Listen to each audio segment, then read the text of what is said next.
അസ്സലാമു അലൈക്കും വറഹ്മത്തുള്ളാഹി വബറകാതുഹു. ഒരു വിശ്വാസി അവന്റെ ജീവിതത്തിലുടനീളം അള്ളാഹുവിനെ സ്മരിച്ചുകൊണ്ടിരിക്കണം. അതിന് ധാരാളം ദിക്റുകൾ തിരുനബി സല്ലല്ലാഹു അലൈഹി വസല്ലം നമ്മെ പഠിപ്പിച്ചിട്ടുണ്ട്. അതിൽപ്പെട്ട വളരെ പ്രധാനപ്പെട്ട ഒരു ദിക്റാണ് ഉറക്കിൽ നിന്ന് ഉണരുന്ന സമയത്ത് നാം നിർവഹിക്കേണ്ടത്. തിരുനബി സല്ലല്ലാഹു അലൈഹി വസല്ലം നമ്മെ പഠിപ്പിച്ചു. ഇമാം മുസ്ലിം റഹ്മത്തുള്ളാഹി അലൈഹി റിപ്പോർട്ട് ചെയ്യുന്നു, ഉറക്കിൽ നിന്ന് ഉണരുന്ന സമയത്ത് നാം നിർവഹിക്കേണ്ട പ്രധാനപ്പെട്ട ദിക്ർ അൽഹംദുലില്ലാഹില്ലദീ അഹ്യാനാ ബഅദമാ അമാതനാ വ ഇലൈഹിൻ നുശൂർ. അൽഹംദുലില്ലാ, സർവസ്തുതിയും അല്ലാഹുവിനാണ്.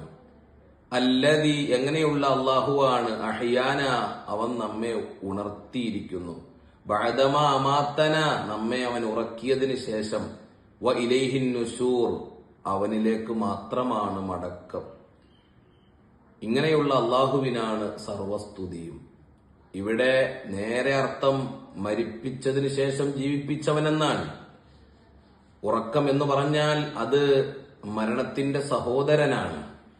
അതുകൊണ്ടാണ് ആ പദപ്രയോഗം. അതുകൊണ്ട് പ്രിയപ്പെട്ടവരെ, നാം നമ്മുടെ ഉറക്കിൽ നിന്ന് ഉണരുമ്പോൾ അൽഹംദുലില്ലാഹില്ലദീ അഹ്യാനാ ബഅദമാ അമാതനാ വ ഇലൈഹിൻ നുശൂർ, ഇതുപോലെ ഒരു ഉറക്കം നമ്മളെല്ലാവരും ഖബറിൽ ഉറങ്ങേണ്ടവരും പുനർജനിക്കേണ്ടവരുമാണെന്നുള്ള ചിന്തയാണ് വ ഇലൈഹിൻ നുശൂർ എന്നത് നമുക്ക് നൽകുന്നത്.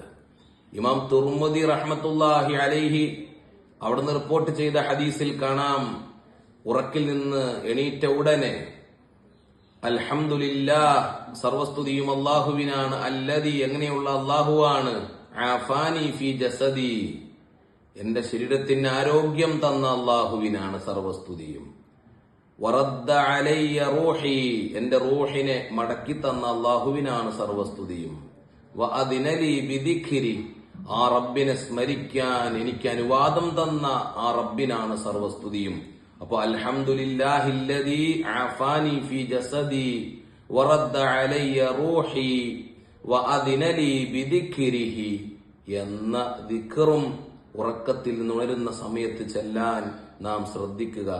അല്ലാഹു നമുക്ക് തൗഫീഖ് നൽകട്ടെ.